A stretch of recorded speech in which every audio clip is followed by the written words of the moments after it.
Ha llegado el momento de pasar de las buenas finanzas nacionales a las buenas finanzas familiares. Y desde ahora me comprometo a trabajar para que cada familia mexicana alcance el bienestar que sin duda se merece. Colosio, bienestar para tu familia. Según Rolando Rojas, el autor del libro Cómo matar a un presidente, los asesinatos políticos son más frecuentes de lo que creemos. Aunque el acuchillamiento de Julio César es el más célebre de la historia, fue el recuerdo de las setas envenenadas que apagaron la vida del emperador Claudio lo que pondría intranquilos a los gobernantes de la Antigüedad y la Edad Media. Acercando un poco esta parte de la historia a nuestro hemisferio, podemos recordar diversos magnicidios, pero uno que puede llamarse así, aunque la víctima aún no fuera presidente, ha pasado a la historia como uno de los asesinatos que conmocionó Latinoamérica y especialmente a México, el país donde sucedió. Bienvenidos a Interesante Historia, los saluda Jacqueline Isa, creadora de este podcast. En este episodio quiero contarles la vida, carrera política y todo lo que sucedió con Luis Donaldo Colosio, candidato a la presidencia del país del norte por el PRI.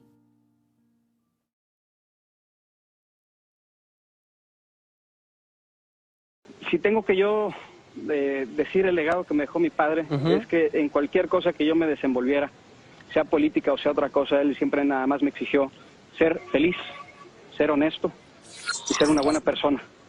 Y eso es lo que yo quiero hacer en lo que sea que me dedique, y en lo que me he dedicado hasta ahora, así he tratado de serlo. Y así lo procuraré hacer también, si me dan la oportunidad y el honor de servir a mi Estado. Luis Donaldo Colosio fue un político y economista mexicano, miembro del Partido Revolucionario Industrial, o PRI por sus siglas, que se desempeñó como diputado, senador, presidente del partido y titular de la Secretaría de Desarrollo Social de México. Fue llamado por el presidente Carlos Salinas de Gortari a formar parte del gabinete presidencial el 13 de abril de 1992, y fue parte importante de la sucesión presidencial de Salinas junto con dos fuertes aspirantes, Pedro Aspe Armella, secretario de Hacienda, y Manuel Camacho Solís, jefe del Departamento del Distrito Federal, quien además no apoyó a Colosio cuando fue postulado candidato a la presidencia de la República el 28 de noviembre de 1993. El plan del PRI era que durante 9 meses que duraba la campaña harían alianzas políticas y que lo fuerte vendría para principios de abril, cuando alcanzarían una tendencia al alta en las encuestas, y esto terminaría con la victoria de Colosio en las elecciones del 21 de agosto. Pero en un giro inesperado de la historia, el primer día de 1994 estalló la rebelión armada en la que los guerrilleros indígenas del Ejército Zapatista de Liberación Nacional, o EZLN por sus siglas, tomaron varias poblaciones del estado de Chiapas y donde además hubieron 12 días de combate abierto con el ejército mexicano. Ante esta situación, Salinas de Gortari le pidió a Colosio que no iniciara su campaña hasta que se solucionara el conflicto y que si llegaba el momento, evitara hacer proselitismo en esa zona. El 10 de enero, en una decisión que incluso sorprendió a todos, Salinas de Gortari nombró como comisionado de la paz en Chiapas a Manuel Camacho, el precandidato que perdió ante Colosio. Esta decisión fue vista como el inicio del rompimiento entre Salinas de Gortari y Colosio, quien interpretó esto como un signo de apoyo a las aspiraciones presidenciales de Camacho. Ese mismo día, sin mucho público ni prensa, Colosio inició su campaña en Huejutla, en la región huasteca del estado de Hidalgo, contrariando a la petición presidencial. Este mitin, que debió ser diferente, al ser el inaugural, duró solo 20 minutos. Debido al conflicto con el EZLN y la popularidad en aumento de Camacho, se llegó a rumorear que Colosio renunciaría a la candidatura para cederle el sitio al comisionado de la paz, a tal punto que Salinas de Gortari tuvo que salir a decir que el candidato era Luis Donaldo, que no se hagan bolas. Esto no atenuó el clima político, sino que más bien lo exacerbó. Según los registros de esa época, Colosio y Salinas de Gortari ya no mantenían una buena relación. En esos meses pasaron de ser colaboradores cercanos y hasta amigos personales a solamente reunirse una vez el 27 de enero. Yo veo un México con hambre y con sed de justicia. Un México de gente agraviada por las distorsiones que imponen a la ley quienes deberían de servirla, de mujeres y hombres afligidos por abuso de las autoridades o por la arrogancia de las oficinas gubernamentales. Algo por lo que se conoce mucho a Colosio, además de la trágica manera en cómo acabó su vida, fue por el discurso que pronunció frente al monumento a la Revolución Mexicana, extracto que acabamos de escuchar. Este discurso se dio el 6 de marzo de 1994 en el aniversario del PRI y se considera que en ese momento Colosio rompió definitivamente con el entonces presidente Carlos Salinas de Gortari, ya que habló de la revaluación de la política neoliberal al hablar de un México agraviado, en crisis, con hambre y con profundas diferencias sociales, pero con la esperanza de una transformación.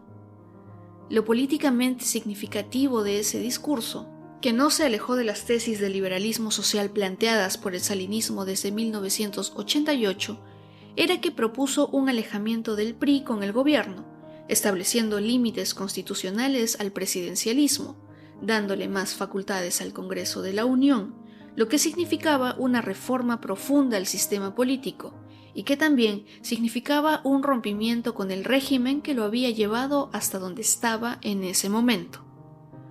A pesar de que Salinas de Gortari estuvo de acuerdo con el discurso, se filtró a la prensa que Colosio fue presionado a renunciar a la candidatura por José María Córdoba Montoya, quien era jefe de la oficina de presidencia. Córdoba Montoya luego negó esos cargos. Se cree popularmente que ese discurso fue lo que provocó su muerte, pero anteriormente Colosio ya había criticado al presidencialismo, por lo menos en 2 ocasiones.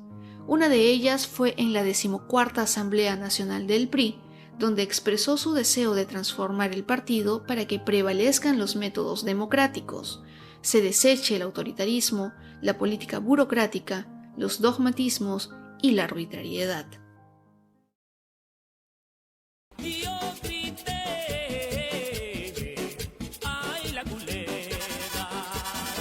La gente salió huyendo, mirando y enojado, toditos asustados comenzaron a gritar: ¡Huye José! ¡Huye José! ¡Ven pa' acá! ¡Cuidado con la culebra! ¡Te muerde los pies! ¡Ay! La canción La Culebra de la banda Machos pasó a la historia como la melodía que sonaba en el momento en que Luis Donaldo Colosio fue asesinado en Lomas Taurinas, Tijuana, el 23 de marzo de 1994. El plan de Colosio en Tijuana constaba de una visita de 2 días. Llegaría el 23 a las 3 de la tarde. Se trasladaría a Lomas Taurinas media hora después para conversar con la gente del lugar. A las 6:30 estaría en el Club Campestre para un diálogo con los maestros y a las 9 de la noche cenaría con representantes de la sociedad civil y pernoctaría en esa ciudad. La realidad fue que llegó a Tijuana desde Baja California Sur a las 4 de la tarde, 1 hora más tarde de lo planificado. En el aeropuerto lo esperaban entre 1.500 a 2.000 personas, mientras que en Lomas Taurinas habían casi 4.000, casi el doble de lo que esperaba el equipo de logística y seguridad. Llegó solo, pero su esposa, Diana Laura Riojas, llegó 1 hora después a Tijuana. El candidato llegó en una camioneta Blazer por la calle Valente Arellano a las 4:35 de la tarde. El vehículo se detuvo en la parte sur de la hondanada. Colosio bajó del auto entre vítores de los asistentes y caminó con dificultad hasta que llegó a un escenario improvisado.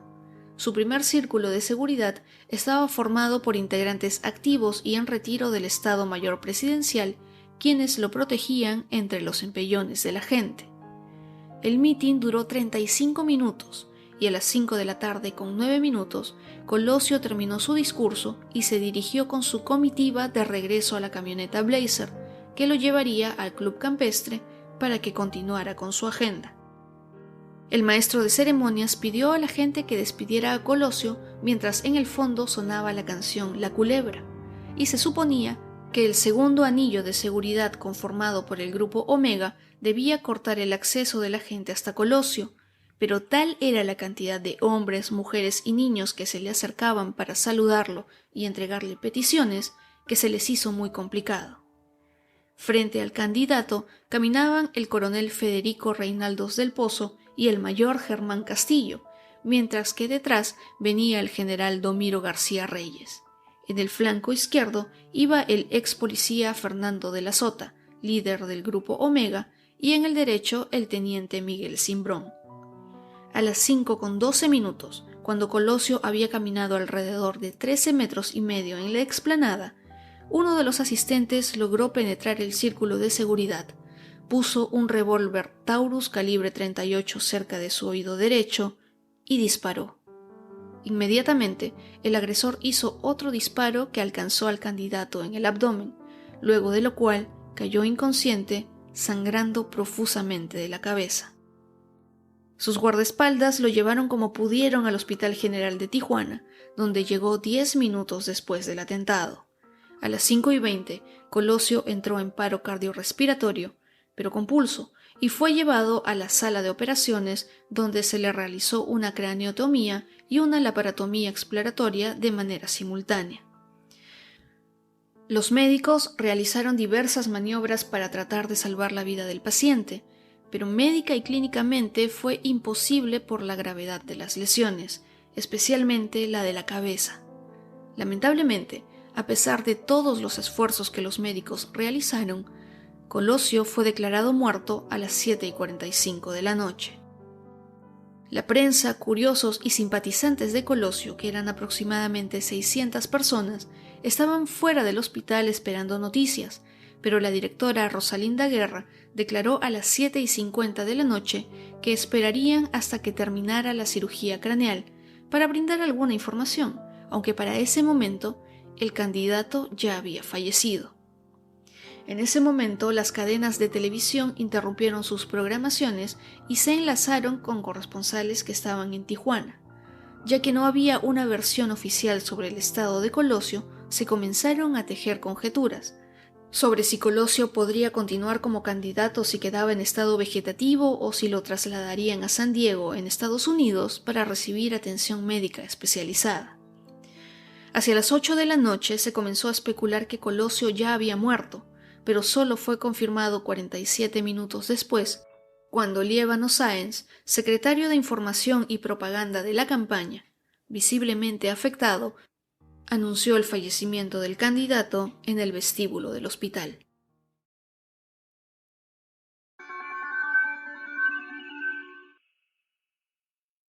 Los padres de María Aburto tienen memorizada cada palabra contenida en el centenar de cassettes que resguardan como si fuera un tesoro. Son las conversaciones que el asesino de Luis Donaldo Colosio ha mantenido con su familia durante 20 años.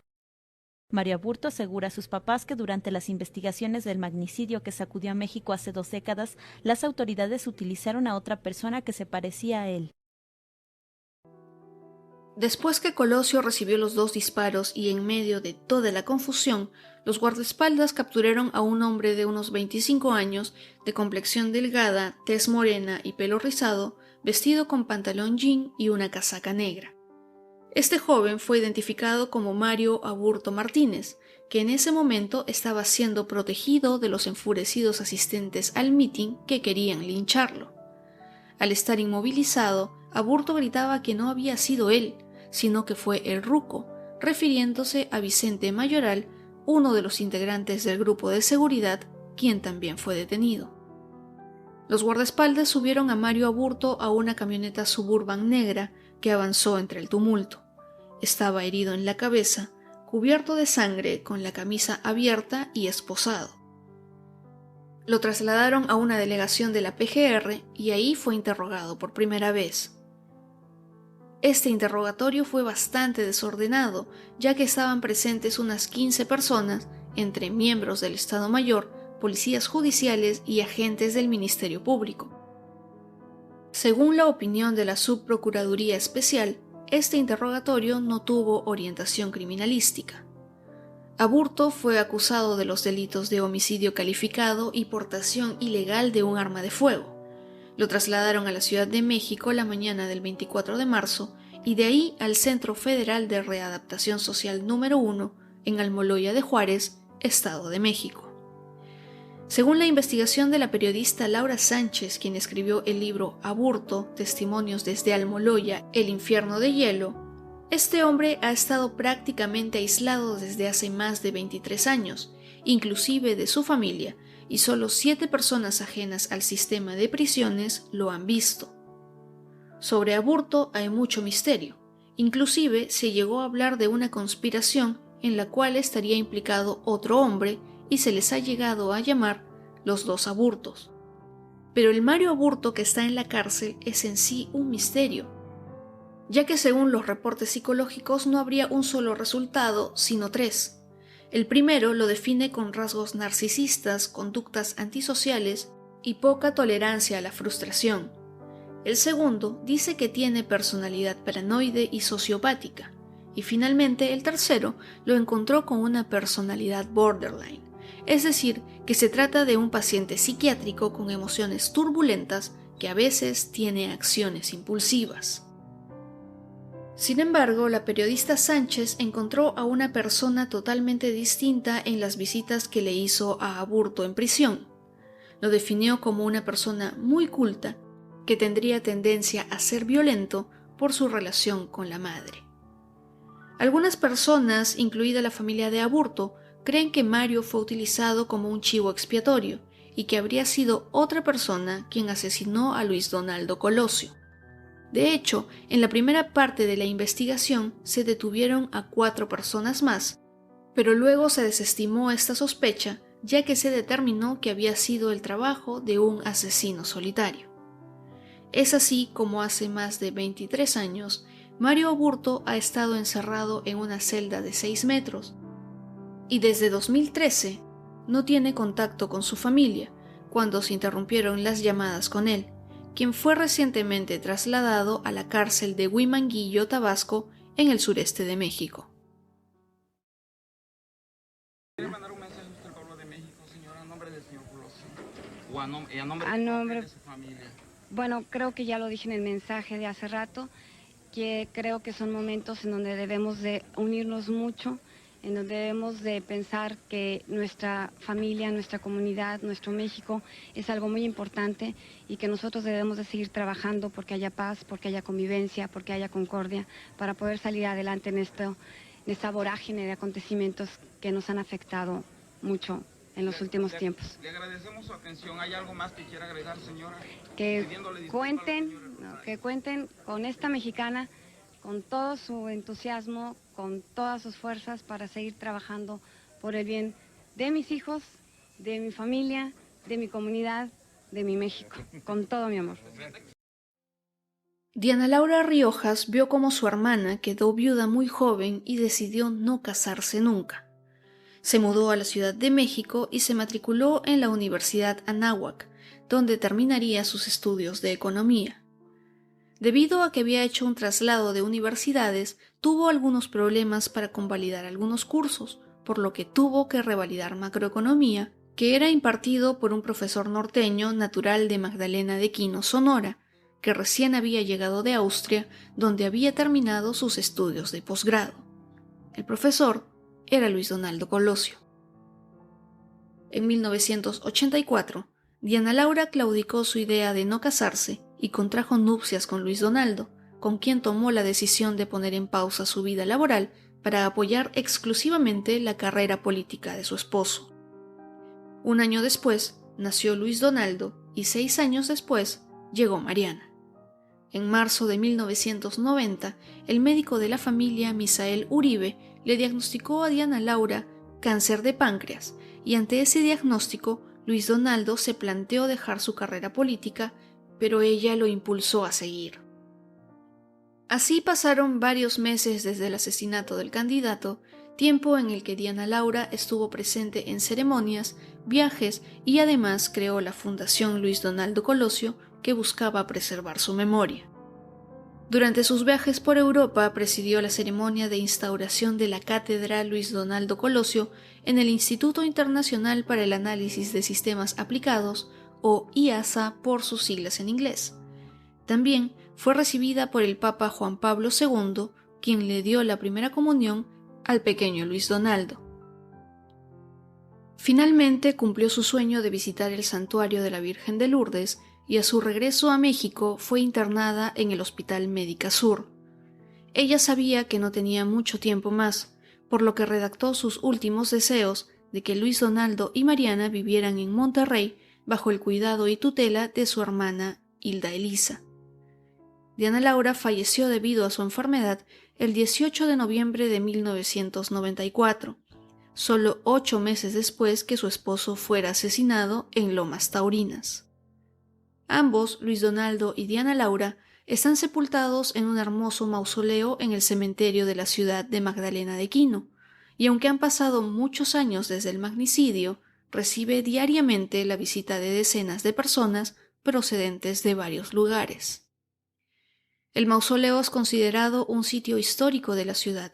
Tiene 2 pisos y en la entrada se puede leer una frase que dice: «La nación es el valor más elevado para la sociedad y la libertad es el bien más preciado del hombre». También se aprecia una escultura de Luis Donaldo y Diana Laura que están de pie sobre una base de metal que simula la República Mexicana. En efecto, el 6 de julio reitero mi más firme voluntad y mi invariable compromiso de que el Gobierno federal seguirá trabajando con respeto y armonía con todos los gobiernos estatales y municipales, independientemente del partido político del que hayan surgido. Después del asesinato de Colosio, Ernesto Zedillo Ponce de León fue designado por el presidente Salinas como candidato sustituto y en la jornada del 21 de agosto de 1994 resultó elegido presidente de México con el 49.69% del padrón. Asumió la presidencia el 1 de diciembre de ese año y su gobierno estuvo marcado por una de las crisis financieras del siglo, con repercusiones internacionales a la que se llamó efecto tequila. El precio del dólar incrementó cerca del 114% entre diciembre de 1994 y marzo del año siguiente. Se distanció de su predecesor Carlos Salinas de Gortari, culpando de la crisis a su administración, y supervisó el arresto de Raúl Salinas de Gortari, a quien se le denominó el responsable intelectual del asesinato del secretario general del PRI, José Francisco Ruiz Massieu, hecho que ocurrió el 28 de septiembre de 1994 en la capital mexicana.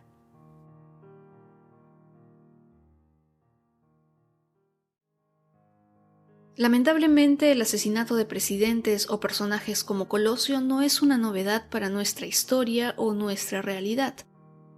Muchos políticos de gran nivel han sido asesinados y hace poco inclusive se llevó a cabo uno en Haití, donde un grupo armado asesinó al presidente Jovenel Moïse en su propia casa. Se dijo en un principio que la primera dama también había fallecido, pero después de algunas horas se confirmó que seguía viva. Otros magnicidios conocidos en la historia son los de Abraham Lincoln, el archiduque Francisco Fernando de Austria, John F. Kennedy, Benazir Bhutto, y en el Perú también ha sucedido con los asesinatos de Bernardo Monteagudo y Luis Miguel Sánchez Cerro.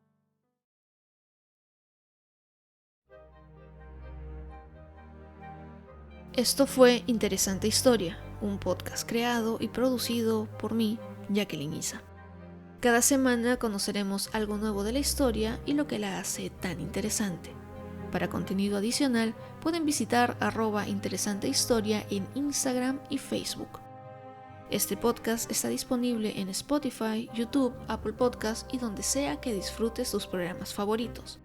Recuerda suscribirte en las plataformas y si lo escuchas desde YouTube, darle like y activar la campanita para que se recomiende a muchas personas.